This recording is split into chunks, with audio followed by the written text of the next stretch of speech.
when I abandoned myself, I stayed in that for a few years.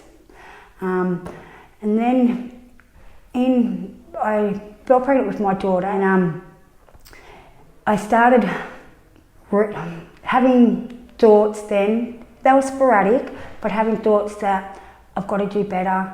I can't make the same mistakes I've always been making because I've got other children, and I didn't want to put her through the same life that I put my boys through. I put them through hell. I had the want to better myself, but I didn't have the will, the ableness to do it at that time.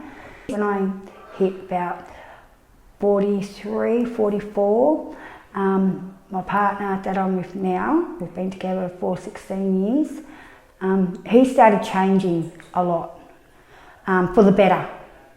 He suffered with addiction himself.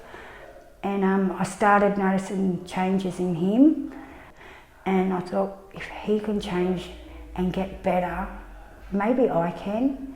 So he was my inspiration.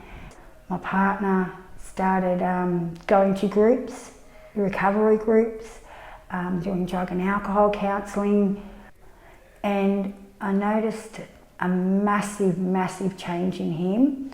It just inspired me. I wanted what he had, but I knew that if I didn't do it now, I would never do it, and it's the best chance I've got to claw myself out of my rock bottom.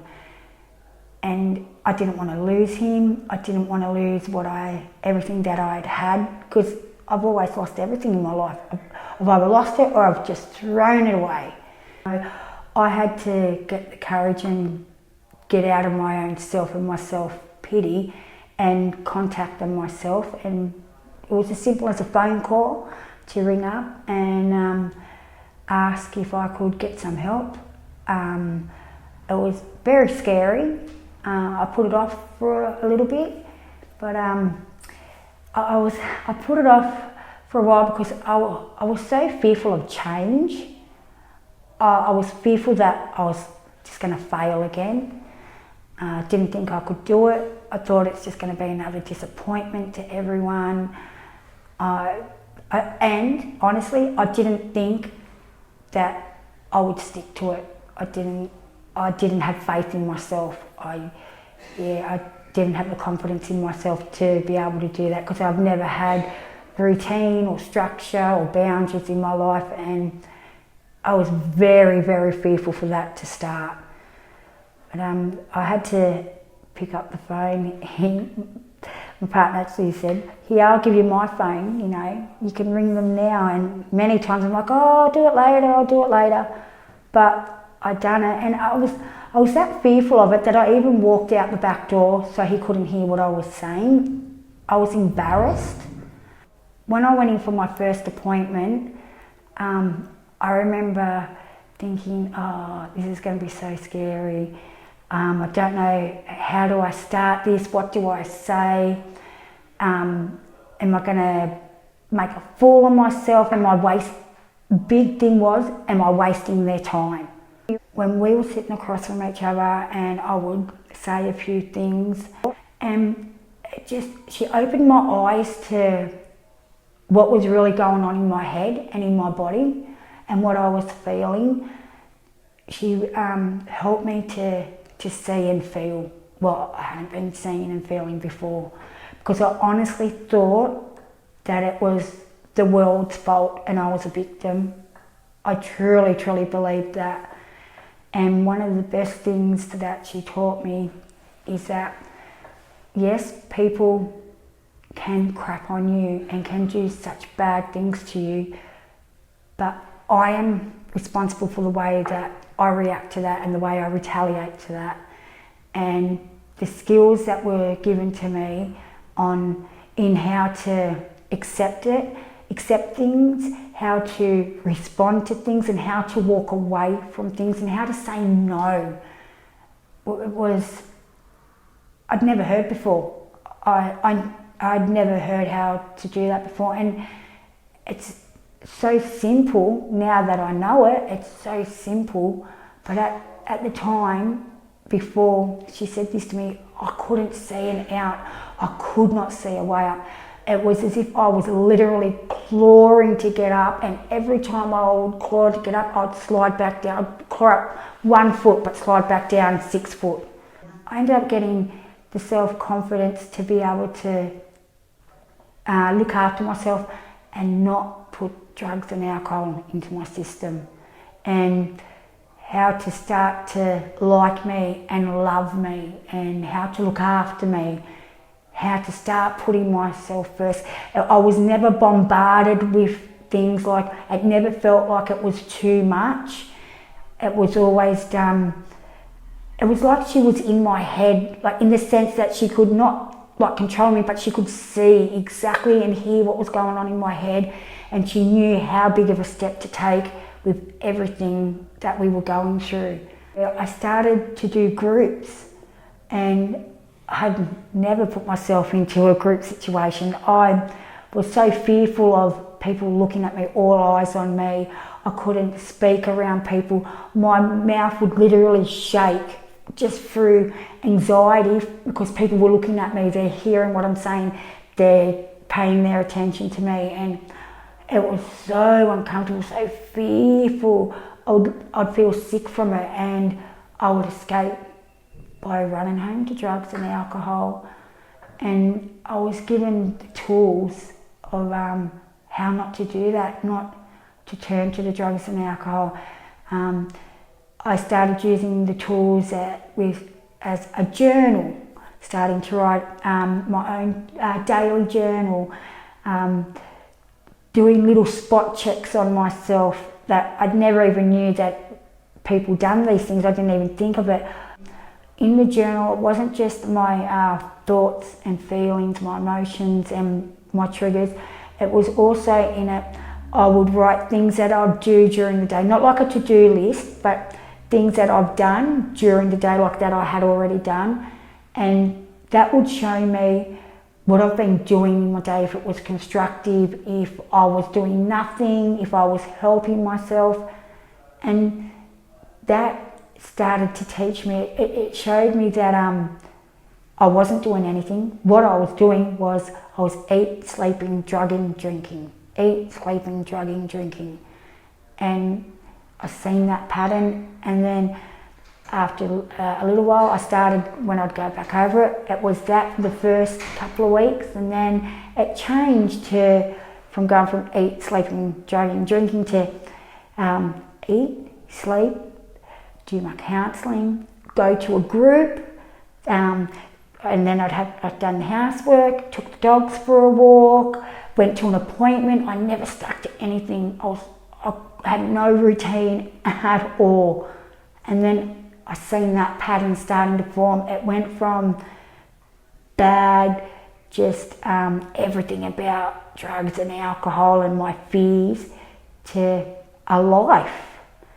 And it felt really good, and it encouraged me to just better myself, become more, and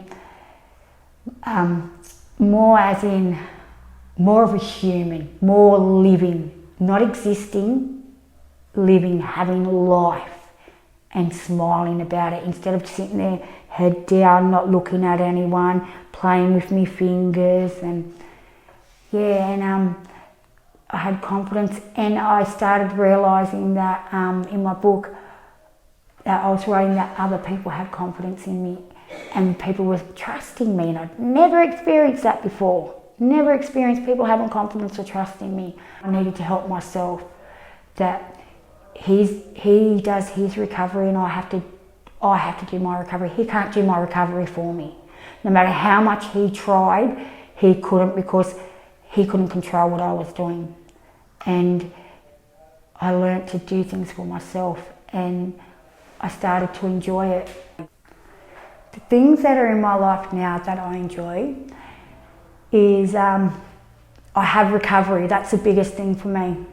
I have recovery, and I am actively working that every day, hour by hour, minute by minute. I actively work it, and One of the biggest things is that I have self-love. That is so positive for me. I have self-love, I have self-worth. I have routine and structure. I have life. And other positives are I have friends. I have people that want to speak to me. My family didn't want to know me, which I cannot blame them. Not even my children wanted to know me. But now that I get phone calls, I get messages, I get Christmas cards, and that's so positive. I've got my family in my life, and I haven't had them in my life for 20 years. So it's absolutely awesome. I have happiness in my life. To say that doesn't mean because I've gone and helped myself now and I've got the help, doesn't mean that every day is perfect and everything just falls into place. I've got to actively work it every day. But having action in my life is what's keeping me going. I volunteer now. I would never, ever have given my time away. And I volunteer to help other people with the same issues that I had, the same problems that I had. I believe for my recovery and to keep going the way that I am, I believe I need to keep doing my groups. I need to and want to keep having my counselling sessions when they're needed. I still need my family and friends in my life. I need to put myself into good but uncomfortable situations to make myself comfortable. I need to keep loving me. I need to keep appreciating me.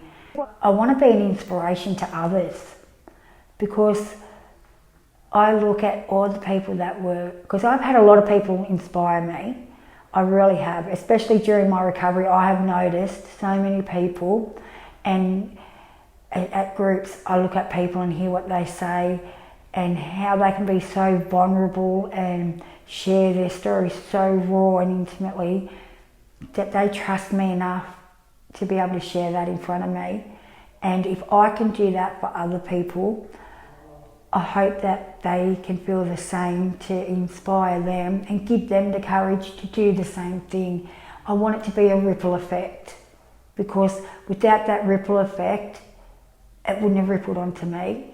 At the moment, I'm extremely grateful for my recovery and from where it started.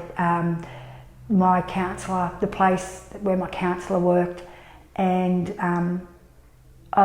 she keeps saying to me that it's me that done the work. I understand that, but without my counsellor, my recovery would never have started. And for that, I'm grateful. I do a gratitude list every day for my top 10 things that I'm grateful for. And two of them, is so repetitive. One is my counsellor and one is God. And every day, they are my two top grateful things in my life.